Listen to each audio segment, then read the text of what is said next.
میخوام موادی که برای کراتین استفاده میکنم بهتون نشون بدم. به کمد من خوش اومدین. جین. البته یکم به هم ریخته است ولی خب دیگه ببخشید. الان تک تک اینا رو میخوام بهتون معرفی کنم. سلام، اومدم که بهتون موادی که استفاده میکنم و معرفی کنم. اول برم سراغ موادی که خیلی دوست دارم.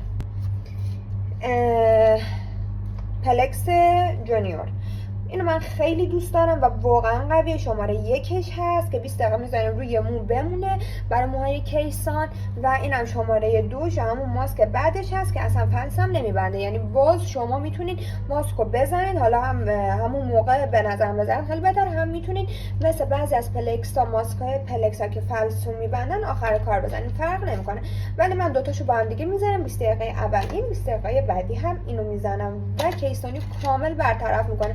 ببین در واقع کیسانی مو به این صورت برطرف میشه که شما اون پیونده های گردی که اصلا جدا شدن رو دوباره ترمیم میکنین، بانداژ میکنین، هیچ وقت اون پیونده دوباره به هم دیگه مثل روز اول متصل نمیشه.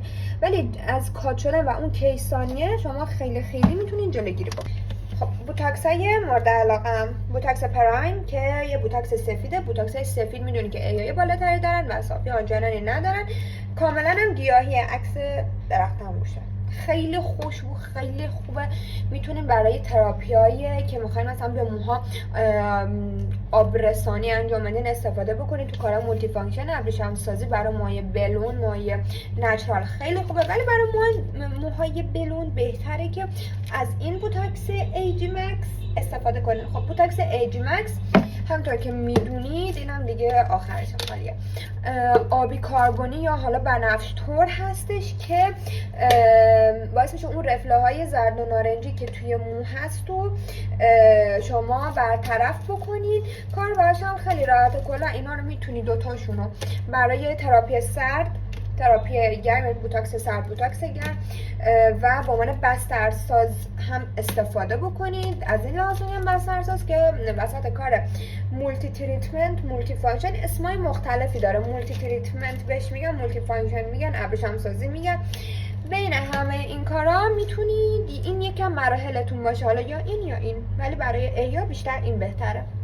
من میخوام میگم با اینم شما میتونید رفله های نارنجی و زرد مورد کلوره رو بگیرین. عشقای من برای موهای نچرال، برای موهای بلوند حدود 2 ساله که من دارم از اینا استفاده میکنم و خیلی راضیم. جلوی هیچ مشتری من ضایع نکردن.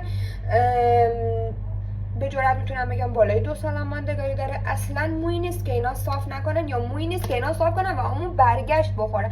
من خیلی مواد مختلفی استفاده کردم و بهتون میگم اون تو استوری بعدی که خیلی هاشون برگشت داشتن یا گازوبوی افتضاحی داشتن، ولی اینا اصلا گازوبو ندارن، اصلا برگشت نداره کارتون و ردخور نداره. اصلا از این استفاده بکنین، اینا ردخور نداره.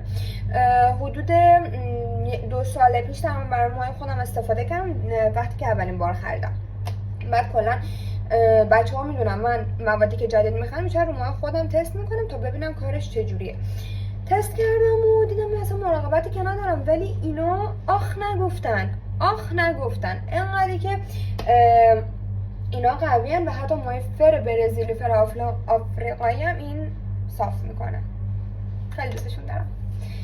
اینم بگم که ببینید مثلا میگن المنت براتون المنت انجام، چون من خیلی دایرکت اینجوری دارم که شما المنت انجام میدین. نه، المنت همون کراتینه، منتها اسم موادش المنته، پس با کار کراتین فرق نداره. ولی اینا کلا جز موادی هستن که صافی فوق العاده زیادی میدن بهمون، یعنی در واقع 100% صاف میکنن همه نوع موی رو. هیچ وقت نخواین یه راه ساده ای رو برین، همیشه شک کنین، تردید داشته باشین، چون هیچ وقت راه ساده تو هیچ زمینه‌ای جواب نیست. وقتی میگن یه موادی پیش تراپی نمیخواد، بسترسازی نمیخواد، برای همه انواع موه، خب ببخشید اگه بقیه دیوونن که بخوان این همه خرج کنن، پلکس رو بخرن، بوتاکس رو بخرن، پروتئین رو بخرن و راههای مختلفی رو برن برای یک مو، کراتین هم استفاده بکنن. تازه کراتین انواع مثلا حالا بلوند و نچرال و اون که فر شدید داره و اینا، من دیوونه است بخواد بره همه خرج کنه. خب اونم میره یه همچین برندای مثلا ساده میگیره که همه چی داشته باشه. ولی همچین اتفاقی هیچ وقت نمیفته. شما برای هر نوع مو باید متناسب با همون نوع مو استفاده کنید. اینا خیلی برنده خوبی هستن ولی صافی 100% به شما نمیدن. پس فکر نکنین حالا چون کراتینن و مخصوص انواع مو بر همه نوع مو جوابن. نه اصلا همچین چیزی نداره. و من چند ماه کار کردم که اینو فهمیدم. تو هیچ که به من نگفت که اینا در اینجوری نیست. من فکر میکردم آره یه مواد میتونه برای همه موها جواب باشه، در صورتی که این اتفاق نیفتاد. خب این کمد شلخته منه که بالا حالا رنگا رو چیدیم، پایینم موادایی کردیم براشون دم دستم. اگر خوشتون اومد که مواد رو معرفی کردم بهتون تا اصلا یکم حساب کار دستتون بیاد به هم بگین تا این روند من ادامه بدم. دوستتون دارم.